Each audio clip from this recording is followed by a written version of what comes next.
metalheads and wineheads are so obsessed about that craft and what they're into. I did Blood of Gods as a little joke to kind of poke fun, like how wine and metal don't really seem like they go together, but they actually really do go well together. I started it in the beginning of 2020. I was like, I'm just going to do one issue just for fun. And I'm just going to donate the proceeds to the Blue Mountain Humane Society, which is like our local chapter of the Humane Society. So I kind of joke with people that Blood of Gods is a biannual print publication that's also dovetailed with an annual event. And what really the deeper story is, it was a joke that went too far. Hello, welcome to Masterclass US Wine Market with me, your host, Juliana Colangelo.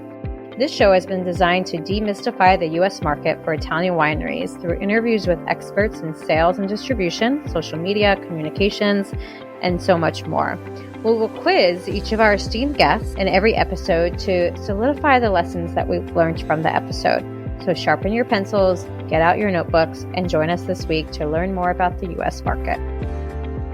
Welcome to Masterclass US Wine Market. Today, I am thrilled to welcome Stacy Buchanan to the Italian Wine Podcast. Stacy is the founder of the Blood of Gods Zine and event based in Washington State in the US. And he's here with us today to talk to us all about his background, his story, and the great success of the Blood of Gods event, which is going into its fourth year this July 2025. Stacy, welcome to the show. It's so great to have you here. Thanks for having me. This is awesome. Absolutely. We're really excited to dive in and learn more about your story. So for starters, especially for all our friends across the pond in Italy, what is Blood of Gods? Just tell us about it.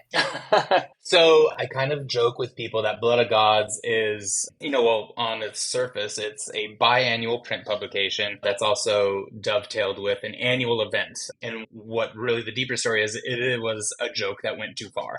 I'm originally from the music industry. I worked for a number of years, first starting as freelance writing. And then I moved down to LA and worked for a record label called Century Media Records. They specialize in like punk, metal, hardcore, and did that for a few years before I was promoted and moved over to Germany to their German office and worked at that same company. Behind the scenes, what was kind of interesting is Walla Walla is my stomping ground. I'm born, raised, I'm a fifth generation Walla Walla resident. And when I left to go do all that cool music stuff, which was around 99, there was like 13 wineries here. Wow. When I came back about 8 years later, there was 113 wineries here. And that's just crazy on its own metric. Yeah, it sounds almost hyperbolic because you're essentially saying there's 10 times as many wineries. So when I came back, it took me back a step where I was like, wait a minute, what's going on in my town? Is everyone a wino now? And this is cool. There's wineries everywhere. Like someone catch me up to speed. And it didn't take long. And you know this, of course, and everyone listening knows this. As like wine is such a cultural thing that really adds culture and personality, and it enriches that in the community. So it was neat to see it's not just wine. It's like, guess what? There's a lot of nice restaurants now too. Oh, there's some really cool shops, and tourism kind of got a little skip in its step. And so I got on board pretty quick after seeing those positive changes from it. Where Blood of Gods comes into play is kind of me having a little bit of a cheeky sense of humor. And I kind of had this pithy realization when I heard the term like so-and-so, a rock star winemaker at this winery, whatever. And I was like, wait a minute, I know rock stars, and that person's definitely not a rock star. Then I started hearing more and more terminology that was interchangeable, where people they'd have the same kind of, it's like they'd have the same anecdotes or experiences or funny little tropes that deal with like critics and reviewers and also their fans and club members and fan clubs, but then working with distributors and all these things. I was like, man, there's almost like a one-to-one correlation between one and the other where they can commiserate, but they look so radically different on the surface that I think people really got hung up on it so much. And just like I mentioned a moment ago, I mean, I'm just a boring, straight, white male. I'm not an old, rich, white dude, but I really like wine. And also, I'm usually a t-shirt and jeans kind of guy, so I don't look super metal. I'm not like wearing denim and leather and bullet belts and spikes. And same thing for you. Like, I mean, if people saw a picture of you, it's like the whole don't judge a book by its cover lesson that we always get, at least at certain intervals throughout life. You're just presented with it in all new ways to kind of be like, oh, I need to really walk this back because metalheads and wineheads are so obsessed about that craft and what they're into that shared passion and that shared joy is the common denominator, where they can really geek out about the producers, the different ingredients, the science, the history, the culture. It's like, innumerable. And so I did Blood of Gods as a little joke to kind of poke fun, like how wine and metal don't really seem like they go together, but they actually really do go well together. Yeah. And I started it in the beginning of 2020. I was like, I'm just going to do one issue just for fun. And I'm just going to donate the proceeds to the Blue Mountain Humane Society, which is like our local chapter of the Humane Society, just because I didn't want to conflate like any monetary influence or conflict of interest. I'm like, I'm just going to give it away. This is just for fun. It's a creative itch I'm scratching. But to make a long story short, what was fascinating was someone who had some really deep pockets loved the idea and thought it was just enjoyable. It was like, it made him smile. This was at the very beginning of the pandemic when everything was shut down. And I kind of think the zine itself kind of was a little respite from just the world weariness and the malaise. Yeah, it's like we needed a pressure release valve. Yes, absolutely. And unbeknownst to me, I got a call from the Humane Society executive director here, and they said, hey, we had this weird mystery. We were hoping you could help us solve. And I was like, oh, this is interesting. I don't know where this is going to go. And this is just a couple months after I released that issue. And they're like, well, we just got this check for $10,000 from this organization, and we didn't know where it came from, who they are, anything. We asked them, hey, this is very nice and generous, but who are you? Where did this come from? And they just said, oh, Stacy said you're doing a great job. Keep it up. Thanks. And I was like, oh my gosh, that's like the mind blown emoji where I was just like, yeah. I would never have been able to give you $10,000 in like years of doing my like, this is basically like a whoopee cushion in printed format that's like poking fun at like metal and wine. Right. And it really put gas in my tank, you know, it put a skip in my step. And I was excited, like, well, let's just see what else we can do to make this fun. I love that. And so that's kind of the first domino. So it's been a fun journey. Great ideas came out of the pandemic in a way. Obviously, it was such a tough time for so many of us and us in the industry, but we really saw this incredible innovation as well and these new ideas. And Stacy, what we're going to focus on, more in today's conversation is really how can the wine industry better tap into, let's say, new consumers, unexpected consumers, through experience and through passion. I think that's what your event comes down to. Is it's an event that combines passions for metal and passions for wine into one unexpected space, right? So, for starters, talk to us a little bit about how you took this idea of the zine and you turned that into a festival that now attracts hundreds of people every single year. Well, it was kind of by circumstance at first because, like I mentioned, starting in the pandemic, that was not my idea. I'd kind of had the threads being pulled together, and this first issue was under construction, and then boom, the pandemic happened. So I was like, well, I'm going to do it anyway. The train sort of left the station. What it did kind of chagrin me to realize is that, well, I thought it would always have been kind of fun to do a little pop-up at like a tasting room, or it'd be neat to do a little like metal night somewhere. And I sell some issues and some merch and just like do contests and just like have a curated list of tunes and just, little innocuous, little easy events.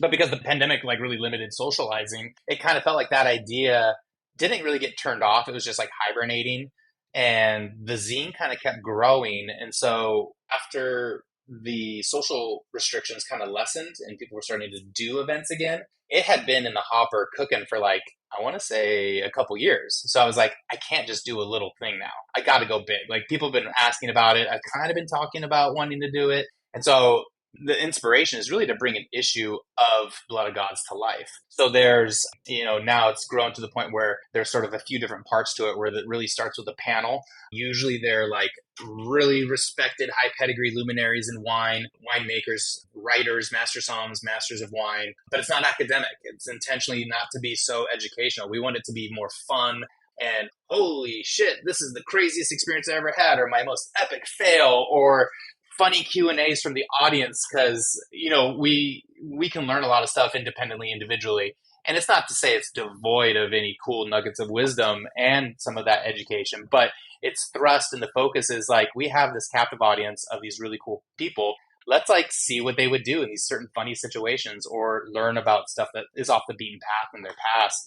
So I have artists that have contributed to the publication. They show up, so that it's kind of like a bit of a festival meets cultural fair, I guess you can say. Okay. That's been the challenge, is like describing what it is to people. It's like, so what happens at the event? What kind of event is it? And I'm like, I don't even know. It's my event. And yeah, it's so hard to describe. But I think, or at least what I choose to think, is that some events that were really going their own way or trailblazing something new where there was no path before are kind of the ones that hopefully leave a legacy. And I think of quick references is like Lollapalooza. When that started in, 90 or 91, can you imagine like Perry Farrell trying to say like, well, there's like going to be hip hop bands, but then like metal bands and weird bands. There's like a sideshow circus, but there's like political vendors and all this. People are just gonna be like, my brain hurts. I don't even know what you're talking about. But it went off like gangbusters and it lasted for years and years and years. And same thing with like maybe Burning Man. Can you imagine telling someone what Burning Man was like the first time they've ever heard of it? It's like, it's radical, off the grid living, free, artistic self-expression. I don't even know. And that's the beauty of it. It's like, until it becomes a brand in itself, right? And then now there doesn't need to be a description because the event has become so famous and popular that everyone has at least a rough idea of what it is. Totally. Blood of Gods, at its basis core, it's set up like a walk-around tasting. So all the vendors and the artists, in the past we've had cool folks like Sub Pop Records or Beecher's Cheese, some of these nice Northwest institutions, because I like to support the hometown team and kind of where I'm from. But also wineries that are, I guess you could say, like allocated or a high enough pedigree where a lot of people don't get the access or the chance to even try them, let alone the expense that comes with it. Some of those are like Cayuse or Walter Scott or some other big producers around here. And I think they get the spirit of it is that this is meant to smash gatekeeping and elitism and say, hey, this is a younger crowd that might not have an awareness or even know what wines with some serious age on them taste like. Let's give them a chance to try it. So that's been kind of the gift to give back to people is like, this lineup is a murderer's row of talent, and I'm completely biased, but I'm also completely right because the line is like the Sailor Jerry mantra for me. It's like, it just speaks for itself. I'm not a hype person. I usually like to be hype free because I'd rather over deliver when, people actually get to see the thing or experience the thing. Right. Yeah, so now it's turned into the annual Merrymaking, and this is its fourth year. It's sold out every year so far. I think this one, we're just like 20-something tickets shy of selling out, so hopefully between now and Saturday, we'll cross that off our list. Yeah, it's been fun to see it, just expand and grow and feel, people understand its intent. You mentioned you have some extremely allocated and highly in-demand producers that are pouring. Like, how did you make those connections and build that network to bring them to the event? I think part of it was a couple things. The main one is 100% of the tasting fees go to Planned Parenthood. They're my nonprofit sponsor. Amazing. And this will sound a little bit like a soapbox, but I really believe it because I come from punk and hardcore and metal. I come from skateboarding and basically DIY culture. And so I've always gravitated to outsiders or black sheep or marginalized people, whatever you want to call it. The underdogs, those are my people. And not to sound all sanctimonious, but it's sad to say that like women are second-class citizens right now in this country. And I think it's bullshit. And we got to think about the team, and they're a part of our team. The Planned Parenthood thing has been amazing because they've made a significant amount of money every year. I think last year they made about $15,000. And it's just neat to see that. Yeah, it's like really just like kind of warms your heart. Like, man, and going back to my original point, like Blood of Gods was just like a joke. And now it's been doing like these really cool things for people and letting them know like, hey, you don't have to look metal. You don't have to look a certain way. You just have to like have fun and enjoy it and remember to smile. Yeah. And so, like, I think a lot of people see, like, I'm not laughing all the way to the bank. I mean, I would love to have that money, but, like, that's not the whole point of Blood of Gods. Right. No, it's about bringing people together. And like we said earlier, it's about bringing people together around passion. So, Stacy, with Blood of Gods, you've so successfully tapped into this passion that, of course, you have for music and metal music in particular and consumers and tie that into wine, I imagine, to bring both wine lovers and music lovers together to really enjoy this experience. So you've successfully tapped multiple passions. How do you think the wine industry can do a better job of generally tapping into other passions, like whether that be of craft, of music, of cooking, etc., to bring wine to new consumers?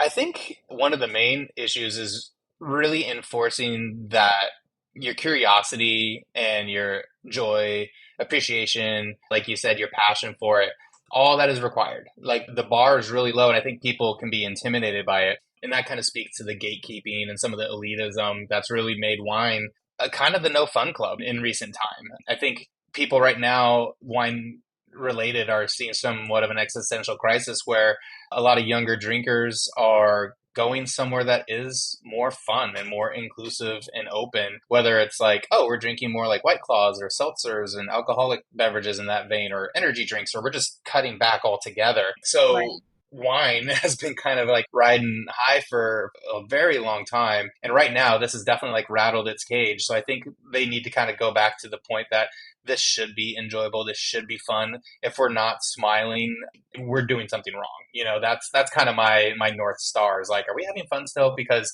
if it gets too pedantic, or if it gets too, oh, you need X amount of hours or X amount of knowledge to be a participant, then guess people are going to say, I don't have the time, or I don't feel comfortable later. And they're going to peace out to some other place. Right. So I feel like letting them know, like, nothing's really taboo. Like, no one, I mean, we make the rules. There's not like a universal like blueprint or manual for how wine needs to be appreciated around the world. And for me, it was just kind of bringing together my love of like crazy music with wine and finding out that, oh, there's actually like a lot of parallels here once you scratch the surface. I wish, and I feel like the wine industry is starting to see maybe a little bit more of these events that are not thousands of people, but maybe hundreds of people that are gaining traction. I still see more of them popping up recently, like Blood of Gods, where the idea is not to get, like 1,000, 2,000 people. It's like, let's get like 500 people or 600 people. And we're going to really like lean into, I'll use Alt Wine Fest as an example, because A, they're buddies of mine and it's top of mind, but B, I think they're following their passion, which is they're in the Willamette Valley, which is Pinot country through and through. But they have Alt Wine Fest, which is essentially thumbing their nose at Pinot and saying there are 20-something varietals, none of them are Pinot at this festival. And we're just going to show off what Oregon also has. It's not just Pinot. We're not a one-trick pony. We're multidimensional. And so it's a little bit cheeky because they have a little chip on their shoulder, but I'd say it's one that's meant to show that this wine region is not just, it cannot be reduced to just one thing. And then there's others that are kind of following suit around the country and around the world. And so I hope, Blood of Gods is just, it's not a magic bullet. I just hope it's one of like a lot of people coming together to just push the dial, just push it a little bit. Nothing's going to like change overnight. But I think if we could say, hey, come as you are, that's kind of the first step. Yeah. And like you said, I think that baseline question, are we having fun? Are we enjoying this? Are we drinking wine and having a good time? Oh, yeah. I'm sure you've been to many events where like you're looking around the room and people are really like, they look too serious and they look really like almost pissed off a little bit. And they're trying to like tell you their anecdotes, or they want to share how experienced they are. They want to share their knowledge. And sometimes I think ego can kind of get in the way of that a little bit, unfortunately. And so when you go to some of those fests, it's more competitive. It's more territorial. It doesn't feel collaborative. It doesn't feel like, oh, people are breaking down gates. It feels a little bit more austere. And that's not like a warm, fuzzy vibe to be, especially when you're like day one learning about something. And I have the exact same parallel in my former career in the music industry, where you would walk down the hallway to your office and there'd be crazy like music that would make you turn white coming out of every office cubicle. And it was the same thing where people would want to outdo each other, one up each other. Like, oh, that's nothing. You need to listen to this. Oh, I remember my first beer. Why don't you try this? And like people were getting so worked up about it. And I kind of feel like they don't have as much braggadocio maybe in the wine industry, but I feel like that spirit is the same, like that competitive thing. There's a kernel of love in there. Like, I love that they obviously care about it. They're passionate about it.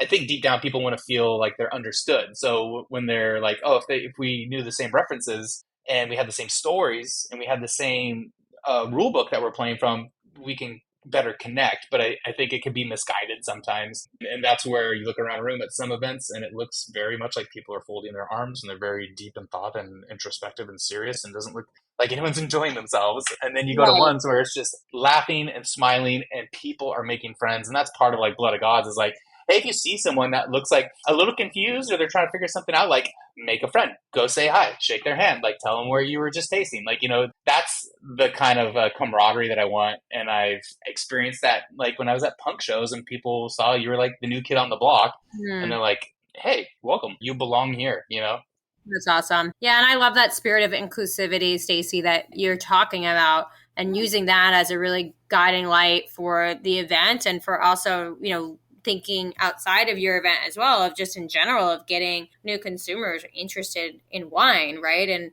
we all know the headlines, we've all seen the stats, and we're all experiencing the declines in wine consumption. We know we have to get new consumers engaged. So I think for our listeners that might be in Italy, also, a lot of our listeners here in the US, we're trying through these conversations to inspire people to think differently, inspire people to try something different. And like you said, tap into a passion. I mean, you took two passions you had and brought them together, and it's evolved and turned into, and pretty soon it'll be the next Lollapalooza, right? And do it now. Like, the perfect is the enemy of progress. Like, if you wanted to iron out every contingency and every wrinkle and make everything just so perfectly sterilized and perfect and there's no surprises, yeah, you'll probably do the thing you want to do, but in 2 or 3 years from now, or you could do it now when it's good, and you could build on it and grow and kind of like build upon it. Because I feel like that's the other thing, is like there's sort of that analysis paralysis where people want to do something and they just get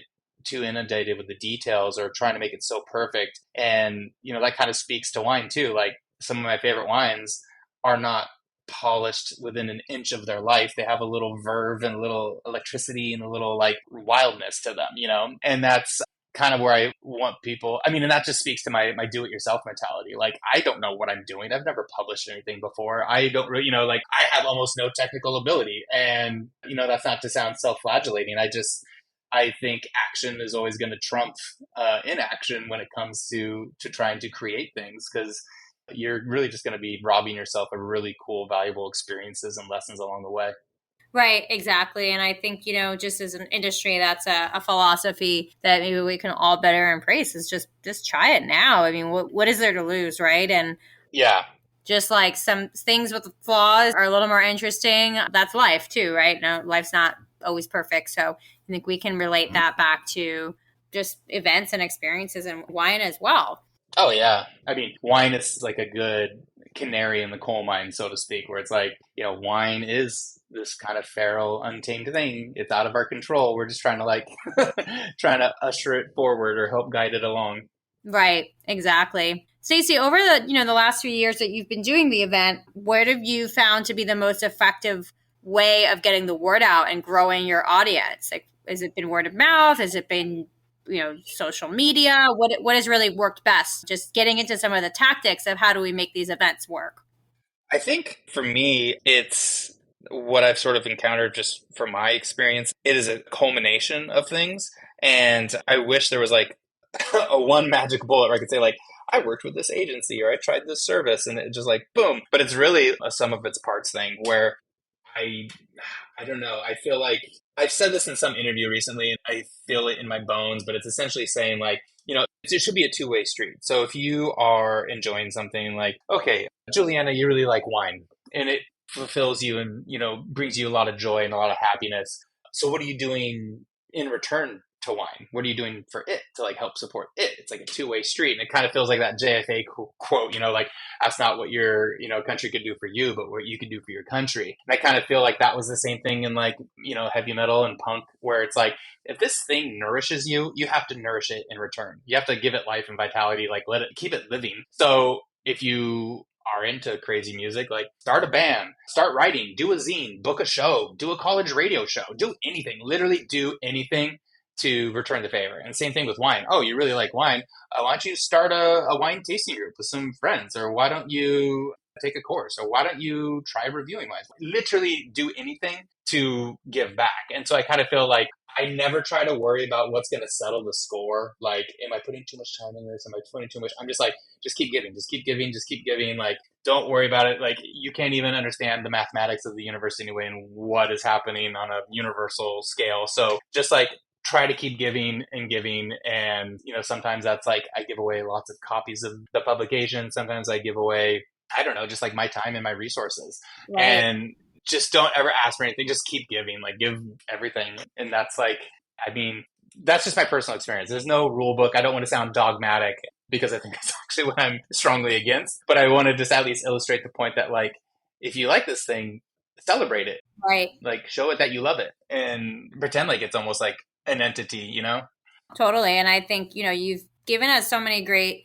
sound bites today, Stacey, and so many good like life philosophies to live by. But like I love that one too. Keep giving it to Thanks. it and keep feeding it and it'll grow. It's great to see the growth that you've seen in the last few years and looking forward to hearing about fourth year of the event coming up just this weekend. But as we wind down, Stacey, we do rapid fire questions at the end of each episode for our guests. I know we could keep talking for hours, but we will wind down. You could do your best to answer these rapid fire questions in just a couple of sentences. That'd be great. Sure. First question, what is your number one tip for mastering the U.S. wine market? Oh, man. I would say it's all about relationships on like larger and smaller scales. And one of the things that has brought me a lot of joy too is when you find a person and you have developed a rapport or communication and it blossoms into a relationship, make sure it's not transactional, meaning it's not just about some kind of commerce or some kind of business thing. When I've just said, hey, how are you? I haven't talked to you in like a year or year and a half. Can I send you a couple of recent issues to kind of get you caught up to speed with no expectation and no anything? It was just like, I was like Santa Claus. I made that person's day and it really deepened that bond, that connection. So I think like knowing that, hey, this is actually a much smaller world. So when you're out and about and you did that good thing for someone and it wasn't just to sell cases of wine, it was out of a human connection, that will come back to you tenfold because you might not know it. But I feel like when you're walking out in the world, you want it to be like, oh, hey, Juliana, how are you? It's great to see you. You don't want it to be like, oh, wah, wah, like sad trombone. Like I haven't really talked to that person. It felt like we might as well just been like, you know, like retail customer exchange, you know, or something like that, which just feels kind of like hollow and empty. Sorry, I kind of went more than a few sentences there. No. I think the point of it is be authentic, be real, and connect on a human level. And I think that's great advice for working in this industry. Number two, what is something you might have told your younger professional self about working in the wine industry, working in wine events? Oh, man. I am kind of a little bit of a contradiction because I do, like we mentioned at the beginning of this conversation, sometimes have a little bit of social anxiety when my battery is just tapped out and when I'm just spent. Prior to that point, when I'm just maxed out, I will go toe to toe with the best of the best. And I can wipe the floor with anyone and make people eat out of my hand. And it's not fake. It's just like, that's just, I'm in the zone. And that's like fun for me. It's not even work. It's like, oh, I get to make this person happy. That's my job right now, is to make this person happy. That's like incredible. So for me, that's, I would say just learning to manage or just get ready to get more of the limelight, which is really kind of like rubbing the cat the wrong way for me. So knowing how I can recharge my battery or know what my boundaries are, because I've definitely stretched myself too thin. And it really took me a little while to recover. So I would say just like, you're not going to be of service to anyone if you're not, 100% taking care of yourself. That was my thing. Yeah, no, absolutely. I think that's really good advice for any industry. Yeah. And finally, we all travel a lot in this industry and on the road. What's your favorite travel hack? Oh, man. My favorite travel hack. I actually am hoping to do a little bit more traveling. My first book is actually coming out now, so I'll probably be doing some work to promote it. It's essentially a compendium of the first 10 issues of Blood of Gods, all kind of, like a greatest hits, like pulling the best parts of some unreleased content and tied up with a bow. So I'm excited to kind of like pound the pavement a little bit with that. As far as my travel hack go, I don't know. I usually try to travel pretty light, but I also would say one of my hacks is I just love my AirPods so dang much. The noise cancellation thing is not actually just for pure enjoyment of the music. It's actually kind of like nice because those airplanes and airports and different traffic and noises can be so overwhelming sometimes for me. So I love being able to use noise cancellation. Everything just like calms down a little bit and quiets down a little bit. And I know a lot of people have them already, but it's just one of those things that has been invaluable for me. Absolutely. That's a good reminder. Sometimes we need a reminder of the obvious things too. So yeah. Thank you again for joining me. I really love this conversation. Where can our followers and listeners of the Italian Wine Podcast follow along with you and everything that you're up to and your new book and the events and all that you do?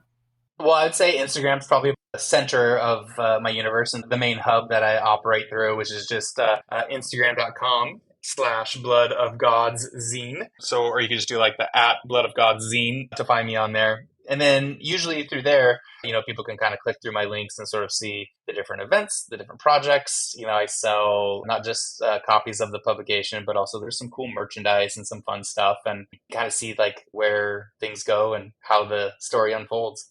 Awesome. Thank you again, Stacy. It was so great to have you here. Yeah, thank you.